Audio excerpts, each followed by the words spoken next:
iFanboy at the San Diego Comic-Con 2012 is brought to you by Seagate.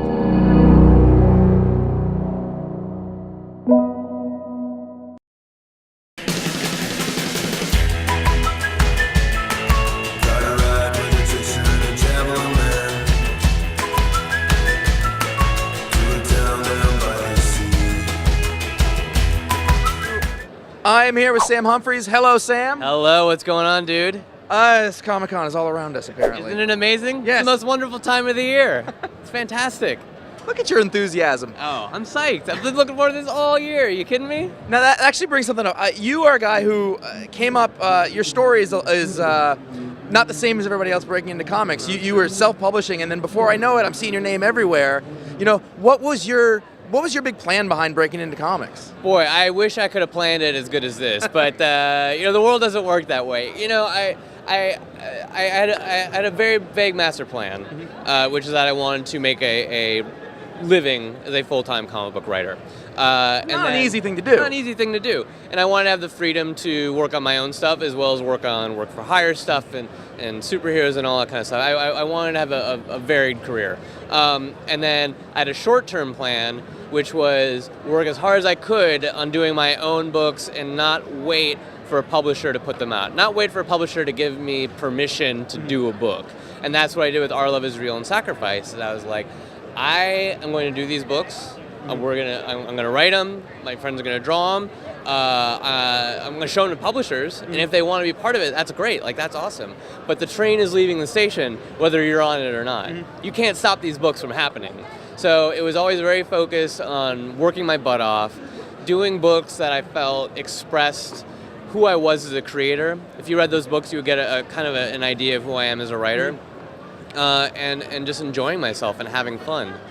Now, the idea of getting Our Love Is Real out, you did it yourself. Like, how did you approach that? As sort of getting into some stores as opposed to going through Diamond necessarily right away. Yeah, well, Our Love Is Real is a very odd duck from the start. It's a sci-fi story about a cop who really loves his dog. It's a black and white one shot. It's an odd format. It was square. None of those things bode well in the direct market. But also, I was really focused on my goals, and my number one goal is not to sell a lot of copies. It wasn't even my number 2 goal. My number 3 goal was really just to break even. My number 1 goal was to have something that I could be proud of as a calling card as a creator. Number 2 is to create a book that I could really stand by as a creator and what I felt I wanted to do and accomplish as a comic book writer. And then 3, just not lose my shirt. So when you narrow it down that way and you focus on what's really important, all sorts of things that people assume is has to be a part of what a comic book is, just falls away. Yeah. Like Diamond distribution. I knew that building buzz for this book was going to be really important to my goals. And I know that being trapped in the Diamond system undercuts a lot of the kind of buzz that you can build these days. I mean, it's 2012, it's 2011 when the book came out. It's a digital age.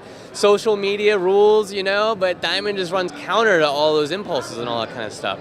And it was a book that I didn't feel like I had a really good chance of getting accepted into. And so I didn't build my plan around having Diamond involved. I built it around moving fast, moving light, and being able to invent my own strategy instead of having to build my strategy around Diamond's business practices, which date back to the early 80s, Yeah. So once I realized that I could do that and get away with it, and by get away with it, I mean I could deal with 10 or so top-line retailers around the country who are known for supporting up-and-coming creators, self-published books, and really crazy out-there indie work, I knew that I could not lose my shirt, I could make a book I was proud of, and I could build buzz for myself as a creator. So now, a relatively short time later, you're writing the Ultimates. I am writing the Ultimates, which is insane. Which is, by the way, you're doing your own creator-owned work. That stuff's good. But then a top-tier book at Marvel, that's a hell of a stretch in a short amount of time. It really is. If it happened to someone else, I'd be like, what? No. That guy. No. But it really has been fast. It's things that I thought or hoped that I would eventually have a top-tier book at Marvel. I did not think it would happen this fast. I mean, Our Love Is Real literally came out a year and 2 weeks ago, and it's just has all moved very fast. But it's been great. It's been an amazing experience. It's just been so gratifying and rewarding. Working with amazing artists, Luke Ross, Billy Tan, Ramon Perez, Jerry Gaylord, Francesco Biagini. Just great collaborators, great books and stuff, and it's just been it's been a crazy year. It's been a great year. Yeah, I bet. Yeah. That's a real smile right there. Oh yeah. I was talking about this at a panel earlier, as a breaking into comics panel. It's like you can people look back on something like Our Love Is Real or any other success story and be like, man, he nailed it. And it's like I did nail it, but it was hardly a sure thing when I did it. There's a lot of books. I mean, it was just like.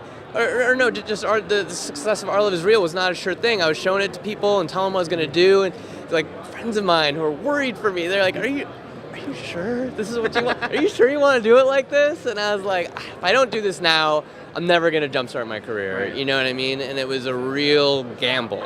But that's what it takes, you know what I mean? Like, I think that's how some people, when they're trying to break in, they get that fear because they realize that what they're doing is the gamble. What they don't realize is that it's always going to be a gamble. Yeah. It's never going to look as sure in foresight as it does in hindsight. Mm-hmm. Now, I want to talk to you a little bit about the John Carter book that you did, which was Ramon Perez, by the way, is probably one of the most exciting cartoonists. A special wizard. And the pairing of him with Jordi Belair on colors, just gorgeous, gorgeous work. Beautiful book.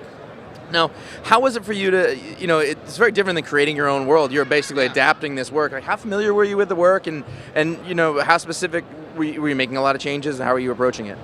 I was not familiar at all. Really? I was not a John Carter, Edgar Rice Burroughs fan. I wasn't a hater. Right. I just was never really exposed to it. I was certainly aware of it. I was aware of its place in the history of all of genre fiction, not just sci-fi, but fantasy and adventure and all that kind of stuff. So I came to it very fresh. I read the first two novels. We adapted the second novel. Right. And I think that was something that I turned to my advantage. I think a huge John Carter fan would also write a very great John Carter adaptation, but I tried to make it something that would work to my advantage because I could pick and choose parts of the book to make the best comic book possible. Mm-hmm. These are huge novels. Yeah. They're sprawling novels. Every page is packed with ideas. There's twists and turns. To take the entire novel and literally adapt it into a five-issue comic book would be impossible. Mm-hmm. So I think coming from kind of an outsider's perspective, I could identify the core of the novel and not get hung up at like, oh, I really like this rock slide chase or whatever. What these core of these characters were, what the core of their journey was, and focus on those things and make the most exciting book possible on the back of really relating to these characters. And they are fantastic characters. Yeah. I don't think Edgar Rice Burroughs gets enough credit for the characters that he creates. People, focus on the world building, the genre, the father of all sorts of genres and all kinds of stuff, And now, at the same time, you got a couple of books coming out from Boom. You're all over the place right now, so it's pretty impressive. But you've got Higher Earth, your own creator-owned series. You got Fanboys versus Zombie, very different sorts of things. Yeah, I know. Want to tell us about them? Oh, it's crazy. It's crazy to be here at San Diego Comic-Con because Fanboys versus Zombies is a book about... So you're working. Exactly. Right, I'm always research. It's a book about a zombie outbreak at San Diego Comic-Con. Like, we show the convention center, we have the logo and everything. It's unambiguously at their show. Yet people still showed up. People are aware of this book and they still came to the show knowing the dangers that I warned them of in the book. That book is so much fun. Have you met with security here? Are you they have declined. They have declined to acknowledge my lengthy, detailed emails about how I think they need to run the show. Really learned. Ugh. But no, it's a really fun book. It's a fast-paced horror comedy. Jerry Gaylord, the artist, has a great cartoony style. He can do like funny stuff and he can do gory stuff, and it's been a lot of fun to do. Higher Earth is a completely different type of book.